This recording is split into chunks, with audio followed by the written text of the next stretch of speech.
Hi everyone, my name's Mike and I'm back with another weekly tech tip. Did you know that Microsoft Outlook has a nifty little feature that can keep you out of some serious hot water? Let me set the stage. You get an email from a client, coworker, or even your boss that has you a tad bit hot under the collar. Well, most people allow their emotions to get the best of them, so they reply with a heated email, and all of a sudden, you have a barrage of emails going back and forth, everyone's upset with each other, and before you know it, an hour or two has flown by. Well, I may have the perfect solution for you, or better yet, Microsoft Outlook does. The feature is called Send Later. Depending on your version of Outlook, the Send Later option is located as a drop-down option in the typical Send button or right next to it.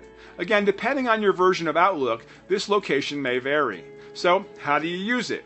Draft up your email, and instead of sending it immediately, choose to send it later. I usually queue up all my responses for 5 p.m. and have them go out all at once versus allowing email to rule my daily schedule.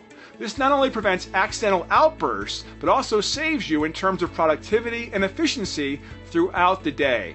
Many of our clients report serious gains because they're no longer chained to their inbox all day. Well, there you have it. Send Later, the nifty little feature many users don't know about. Tune in regularly for future tech tips.